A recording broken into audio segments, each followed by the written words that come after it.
A police officer stood in the middle of Penny Lane, watching 1,000 people refuse to move. It was 7 p.m.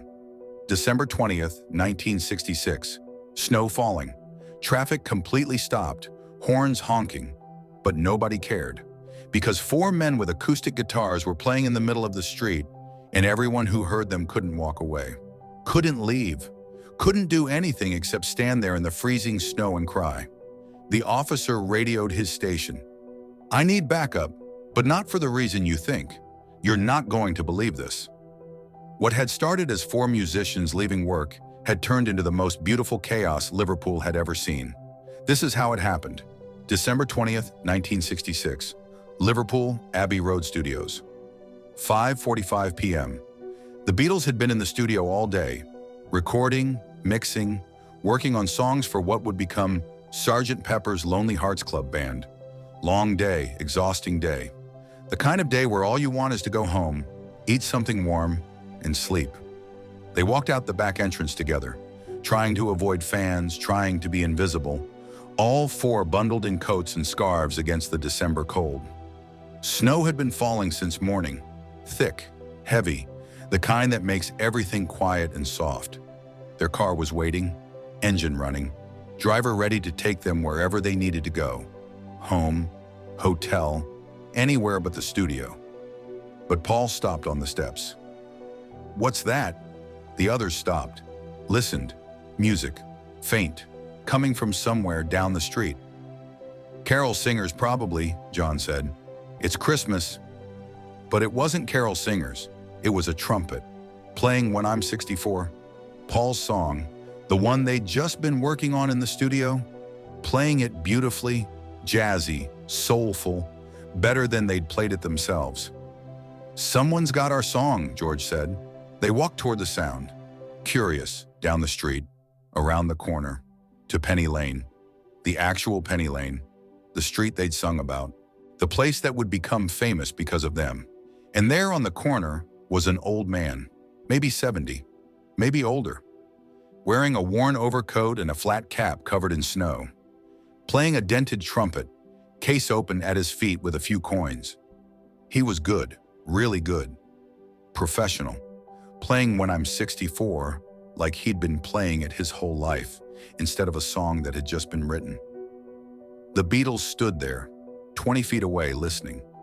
The man had his eyes closed, lost in the music, not playing for money, not playing for attention, playing because that's what he did, what he'd always done. When he finished, he opened his eyes, saw four men standing there, watching him. "Oh, sorry, lads, didn't mean to draw a crowd. Moving along now." He started to pack up his trumpet. "Wait," Paul said. "Don't stop. That was beautiful." The man looked at him, really looked, recognition flickering. Are you Paul McCartney?" "Yeah, and this is John, George, and Ringo."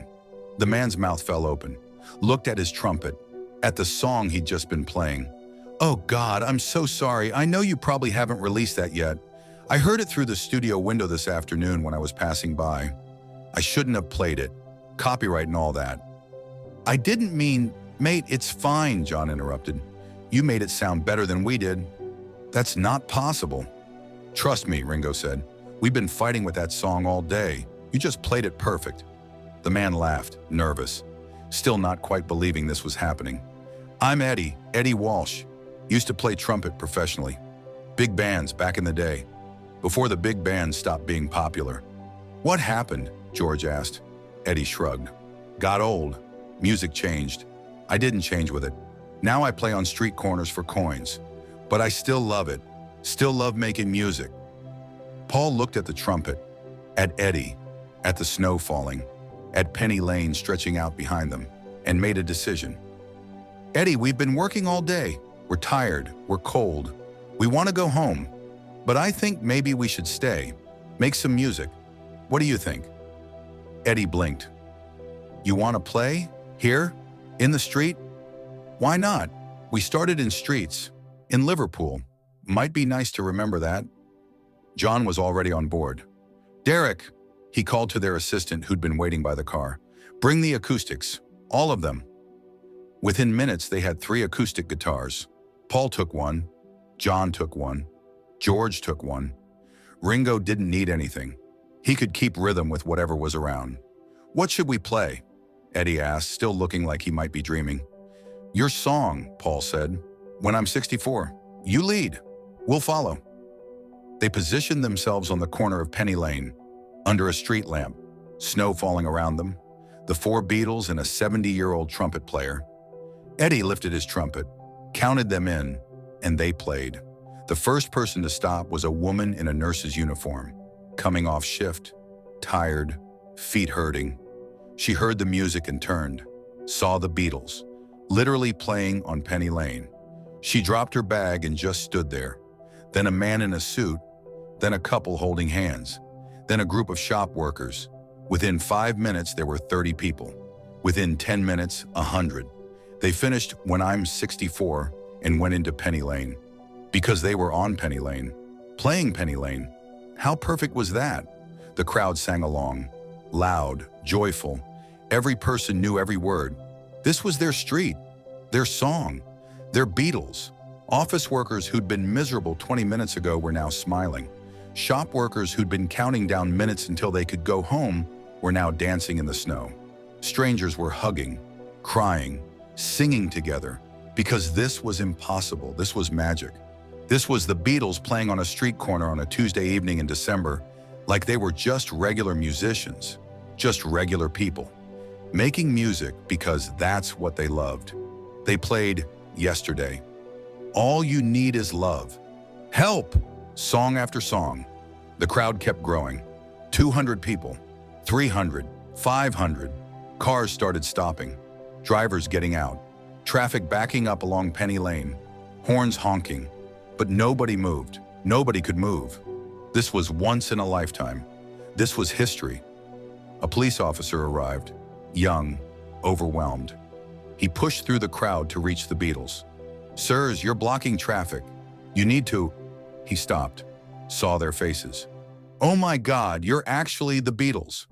"That's us," John said without stopping playing. "You can't play here. You're causing a traffic jam." "We'll wrap up soon," Paul promised. "How soon?" "When we're done." The officer looked at the crowd, at the 1,000 people standing in the snow, crying, smiling, singing, experiencing something they'd tell their grandchildren about. He radioed back to the station. "Yeah, I need backup, but not for the reason you think. The Beatles are playing on Penny Lane." "Yes, actually them. What do you want me to do? Arrest them? On Christmas?" "Sir, there's 1,000 people here. If I try to stop this, there'll be a riot." The voice on the other end sighed. "How long will they play?" "He says until they're done." "Fine, control the traffic. Keep people safe. Let them finish." More police arrived, not to break it up, but to manage, to keep everyone safe, to direct traffic around the chaos, to witness history. Eddie played every song with them, his trumpet weaving through their guitars, adding jazz, adding soul, adding 70 years of experience and love and dedication to music. Between songs, Paul noticed people crying. Not sad crying, overwhelmed crying. The kind of tears that come when something touches you so deep you can't hold it in. "Why is everyone crying?" Paul asked Eddie quietly. Eddie smiled. "Because you're reminding them. Everyone out here, they're tired. They've worked all day. They're cold. They're stressed. They're just trying to make it through December. And then 4 Beatles show up and play music in the snow, and suddenly they remember. There's beauty. There's magic. There's moments like this. You're giving them a gift. That's worth crying over." They played for 2 hours, as the snow fell heavier, as the cold got colder. But nobody left. Nobody could leave. They ended with "Let It Be," because that felt right. That felt like the perfect goodbye. 1,000 people singing together. When I find myself in times of trouble, Mother Mary comes to me, speaking words of wisdom, "Let it be." Office workers with briefcases singing next to teenagers. Elderly couples next to young parents with children on their shoulders. Everyone united, everyone connected, everyone human. When they finished, the applause was thunderous. Not screaming, not hysteria, just pure, honest gratitude. John looked at the crowd. "Thanks for stopping. Thanks for listening. Merry Christmas, Liverpool." "Merry Christmas," 1,000 voices shouted back. Paul walked to Eddie. Eddie Walsh, you're a hell of a trumpet player. Eddie had tears in his eyes. This was the best night of my life, and I've had 70 years of life. How much do you usually make playing on this corner? On a good day? Maybe 10 pounds. George pulled out his wallet, took out everything, $300, put it in Eddie's trumpet case. John added his money, Ringo added his, Paul added his. Over 1,000 pounds in that case. A year's worth of street corner wages. I can't take this, Eddie protested. You earned it, Paul said. You played your heart out. You made this magical. Thank you. They hugged him. Each one. Then they waved to the crowd and walked back to their car. The crowd didn't want to disperse. Stood there for another hour. In the snow, in the cold. Trying to hold on to the feeling. Trying to make it last. The traffic jam took 3 hours to clear. The police had to redirect everything. Biggest traffic incident in Liverpool that year.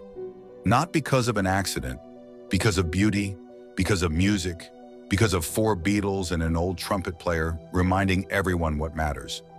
Eddie Walsh played on Penny Lane for another 15 years.